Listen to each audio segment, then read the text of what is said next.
안녕하십니까. 더 메시지 시청자 여러분. 저는 고양시 화정동에 위치한 축복교회를 담임하고 있는 지경휘 목사입니다. 오늘 본문의 말씀인 빌립보서 4장 13절 말씀, 내게 능력 주신 안에서 내가 모든 것을 할 수 있느니라. 오늘 본문의 말씀을 중심으로 은혜, 모든 것을 할 수 있음이 은혜이다라는 제목으로 같이 은혜를 나누고자 합니다. 6.25 전쟁 때 국군이 압록강까지 갔다가 중공군의 개입으로 일사후퇴를 하게 되었습니다. 평양 어느 교회에 전도사로 있던 분이 피난길에 올랐습니다. 수많은 피난민들 틈에 끼어 나무로 내려오다가 중하라는 곳에 와서 다리가 아파서 꼼짝할 수가 없었습니다. 하는 수 없이 뒤에 처졌습니다. 주인이 피난간 그 빈집에 들어가서 누웠습니다. 마음속에 원망이 올라옵니다. 다른 사람들은 다 무사하게 나무로 내려가는데 하나님의 일을 하는 나는 원인 모를 병에 걸려 이렇게 뒤에 처져야 하는가? 아파도 다른 곳이 아프지 않고 피난길에 제일 중요한 이렇게 다리가 아픈 것은 왜 이렇게 나에게 힘들게 하는가? 공산당에게 잡히면 제일 먼저 처형당할 사람이 바로 난데 어떻게 공산당 정권 밑에서 위험을 무릅쓰고 하나님의 일을 한 것에 대한 보답이 이것인가? 하나님에 대한 원망과 또 한편으로 밤새 이 다리를 낫게 해달라고 기도하는 그 전도사님이었습니다. 당시 거기에는 의사도 없었고 약도 없는 형편이어서 기도밖에 할 수 없었습니다. 근데 참 신기하게도 그 다음날 다리 아픈 것이 씻은 짓이 나았습니다. 이 전도사님이 일어나 피난길을 재촉했습니다.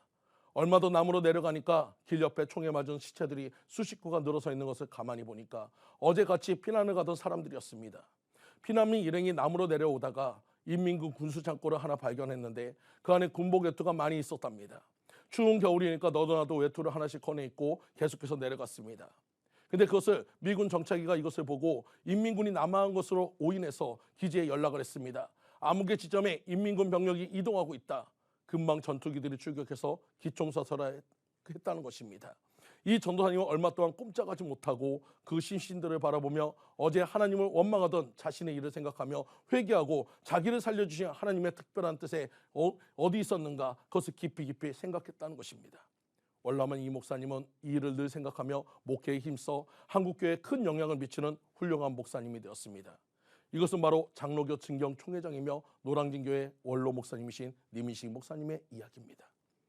여러분, 우리 스스로는 아무것도 할 수 있는 것이 없지만 주님 손에 들려지면 축복의 도구, 기적의 도구가 될 수 있습니다. 다윗을 보십시오. 가족도 무시당하는 양치기 목동이지만 하나님 손에 잡히니 이스라엘의 위대한 왕이요 하나님 마음에 합한 자가 되었습니다.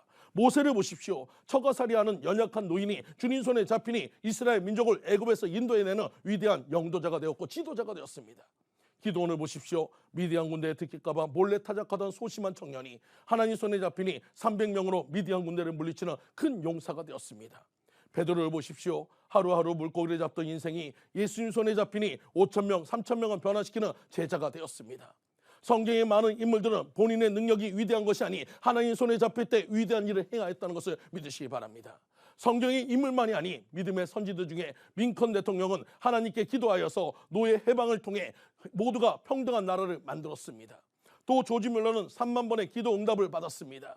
루터는 위대한 종교 개혁자로 타락했던 신앙을 말씀으로 돌아가게 했습니다. 망나니 어거스틴은 위대한 성자로 변화가 되었습니다. 이 모든 사람들은 하나님을 만날 때 위대한 자로 거듭났다는 것입니다. 서울 모계의 어느 집사님 이야기입니다. 이 집사님이 설교 시간에 은혜를 받지 못하고 자꾸만 잡념만 생기고 목사님의 설교 내용에 티리 잡기를 5년 동안 했습니다.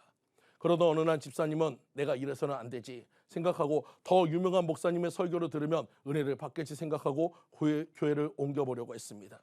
그러다 다른 모든 성도들이 말씀에 아멘 아멘 하고 화답하며 은혜 받는 것을 보고 그래 마지막으로 하나님께 한번 매달려 보자.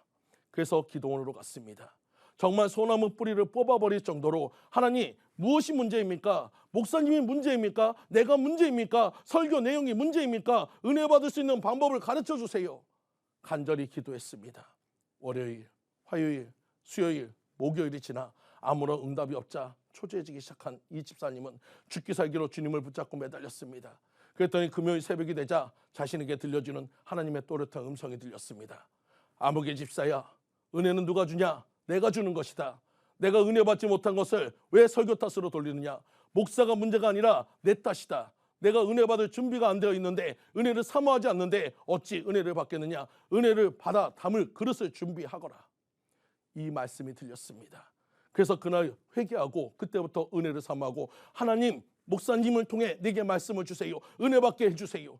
일주일 동안 간절히 기도하고 주일날 예배 시간 30분 전에 교회에 나와 기도한 후에 주보를 펴고 본문 말씀을 묵상하고 그리고 다시 주님께 기도하기를 오늘 은혜 받게 해주세요. 목사님께서 말씀을 통해서 은혜롭고 능력 있게 선포하게 해주세요. 그리고 예배를 드리는데 예배 순서 하나하나의 끝으로 은혜가 넘쳐서 아멘 아멘으로 화답하며 예배를 드렸다고 얘기했습니다. 마음의 문을 열고 은혜를 사모하시기 바랍니다. 그러면 내가 알지 못했던 그 은혜의 강물이 여러분을 덮을 것입니다. 안 되는 이유를 외부에서 찾지 마시고 내 안에 주님이 계시는가를 찾아보시기 바랍니다. 이제 이야기가 성도님들의 이야기가 되기를 간절히 축원드립니다.